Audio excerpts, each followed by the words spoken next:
दोस्तों आज मैं जिस एनिमे की बात करने जा रहा हूँ, अगर आपको उसके बारे में पता होगा तो आप उसे AOT की सस्ती कॉपी के नाम से जानते होंगे, और अगर आपको इसके बारे में नहीं पता है तो मैं किसके लिए हूँ। तो दोस्तों जिस एनिमे की हम बात करने जा रहे हैं उसका नाम है काबिनेरी ऑफ द आयरन फोर्ट्रेस। अब ये एनिमे 2016 का है और इसका बस एक ही सीज़न आया है और इसके एक ही सीज़न में इसकी पूरी स्टोरी कंक्लूड हो चुकी है। इसके 99.99% चांस है कि इसका नया सीज़न बिल्कुल नहीं आने वाला और ये फ्रेंचाइज डेड हो चुकी है और इसके बस 12 ही एपिसोड है, मतलब स्टोरी काफ़ी ज़्यादा छोटी है। अब लोग इसे कॉपी इसके मेन प्लॉट के वजह से कहते हैं। अब इसका प्लॉट कुछ इस तरीके से है, इसमें जो हमारा मेन कैरेक्टर है इकोमा, वो एक ऐसी दुनिया में रह रहा है जहाँ कबाने एग्जिस्ट करते हैं। अब ये कबाने क्या है? अब कबाने ज़ॉम्बी लाइक मॉन्स्टर्स है जो ह्यूमन फ्लैश खाते हैं, जो अपना वायरस काट के लोगों को फैलाते हैं। एकदम सेम टू सेम ज़ॉम्बी वाला कॉन्सेप्ट है, पर ब्रेन डेड होने के साथ एकदम इन पे मॉन्स्टरस स्ट्रेंथ भी है, जिस वजह से अगर कोई भी इंसान इनके हत्थे लग गया तो वो ख़त्म ही है। वो उसको पूरा खा देंगे या अपने तरह कबाने बना देंगे। जहाँ ये रहता है वहाँ के लोग कबाने बनने को कर्स मानते हैं, जिस वजह से उन्हें लगता है इसका कोई इलाज नहीं है। पर हमारे इकोमा को ऐसा नहीं लगता है, उसे पता है कि एक डिजीज़ है जिसे रोका जा सकता है और इसे क्योर भी कर सकते हैं। पर जो इनके यहाँ के लोग हैं वो ऐसा नहीं मानते, जिस वजह से वहाँ के सोल्जर्स को अगर शक भी होगा कि कोई इन्फेक्टेड है या किसी कबाने ने इन्हें काट रखा है तो वो सीधे बिना कुछ सोचे समझे उन्हें वहीं पे शूट कर देंगे। मतलब ये हाल है वहाँ के। अब सीन क्या है, यहाँ का मैक्सिमम काम डिपेंडेंट है ट्रेन्स पे, क्योंकि अगर कबाने ने किसी भी जगह पे इन्वेड कर दिया, अटैक कर दिया, तो वहाँ के जो बचे हुए सर्वाइवर्स हैं उन्हें इन्हीं ही ट्रेन से माइग्रेट करते हैं एक जगह से दूसरी जगह। और अगर पूरा गांव कबाने के अटैक की वजह से शिफ्ट हो रहा है कहीं और सारे गुड्स जो उन्हें सर्वाइव करने के लिए चाहिए वो उस ट्रेन ही में होंगे ट्रांसपोर्ट, और वो ट्रेन नॉर्मल मटेरियल से भी नहीं बनी होगी, वरना कबाने उन्हें कागज के तरह फाड़ के अंदर घुस जाएंगे। जिस वजह से ये हाईली एडवांस ट्रेन बनाते हैं विद हैवी आर्मरी, जिस वजह से अगर कबाने किसी तरीके से अंदर घुस भी जाए तो जो सोल्जर्स है उन्हें वो मार पाए। और जो हमारे इकोमा है वो इसी डिपार्टमेंट में काम करते हैं, मतलब एक तरीके से तुम उसे मैकेनिकल इंजीनियर बोल सकते हो। अब एक दिन क्या हो जाता है, इकोमा के ही गाँव पे अटैक हो जाता है कबाने का, जिसके दौरान एक कबाने इकोमा को भी काट लेता है। पर इकोमा को पता था कि इस वायरस को दिमाग तक नहीं जाने देना है, और अगर इसे दिमाग में जाने से रोक दिया गया तो ये वायरस उसे कबाने नहीं बनाएगा, जो इकोमा करता भी है। बट इन रिजल्ट इकोमा एक काबिनेरी बन जाता है, मतलब इंसान तो दिमाग का है पर शरीर एक कबाने का है। What did he say? इंसान तो दिमाग का है। What? क्या मैंने तुम्हें ये बताया था कि इकोमा पूरी दुनिया से कबाने को ख़त्म करना चाहता है, क्योंकि छोटे में इसकी बहन को एक कबाने ने खा दिया था।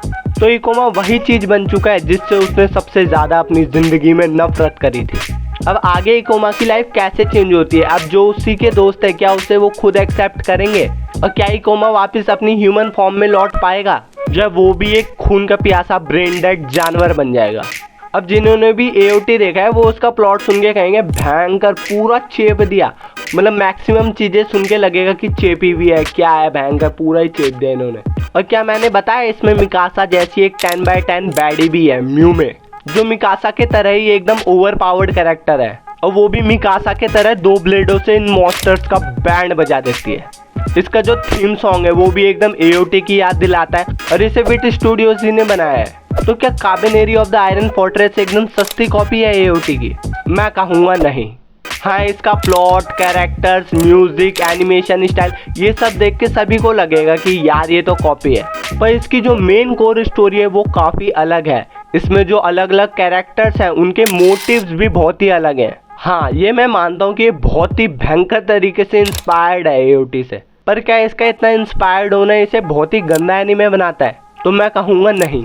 ये काफ़ी अच्छा एनिमे है जिसे हर किसी को एक तो ट्राई देना ही चाहिए। हाँ, इसकी स्टोरी कुछ बहुत ही एक्स्ट्रा ऑर्डिनरी नहीं होने वाली कि मैंने कहा कि कोर स्टोरी अलग है तो तुम सोरे कुछ अलग ही एक्स्ट्रा ऑर्डिनरी कुछ भयंकर ही देखने को मिलेगा, ऐसा कुछ नहीं है। इसकी बहुत ही सिंपल और स्वीट सी स्टोरी है, पर बेकार नहीं, जिस वजह से मैंने इसे एकदम बिंग वॉच मारा था, इसके 12 के 12 एपिसोड एक साथ। मानता हूँ मैं इसकी स्टोरी बहुत ही भारी भरकम या एक्स्ट्रा ऑर्डिनरी नहीं है, पर इसकी एनिमेशन क्वालिटी एकदम टॉप नॉच है। इसके एक्शन सीक्वेंस एकदम गूज बम्स दे देते हैं।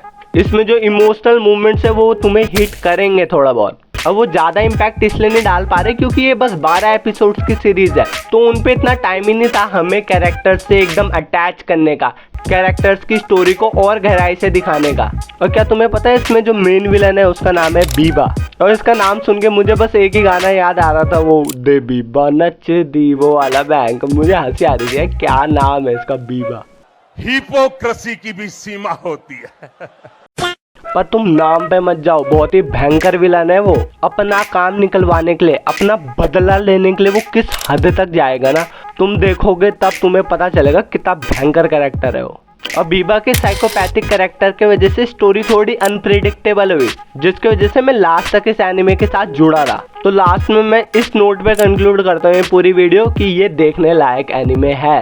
ये बहुत ही बेकार सस्ती कुछ कॉपी नहीं है, ये बहुत ही हैवीली इंस्पायर्ड है, पर देखने लायक है। और इसलिए मैं तुम्हें भी रिकमेंड करूंगा कि तुम इसे एक ट्राई जरूर दे देना। और इसे देखने के बाद तुम्हारे क्या थॉट्स हैं इस एनिमे में, मेरे कमेंट सेक्शन में ज़रूर बता देना। और मेरी अगर वीडियो अच्छी लगी तो एक लाइक छोड़ के जाना। और अगर तुम्हें ऐसा ही कंटेंट पसंद है तो मेरे चैनल को सब्सक्राइब करना बिल्कुल मत भूलना। तो फिर से मिलते हैं ऐसी एक कमाल वीडियो के साथ, तब तक के लिए टाटा बाय बाय।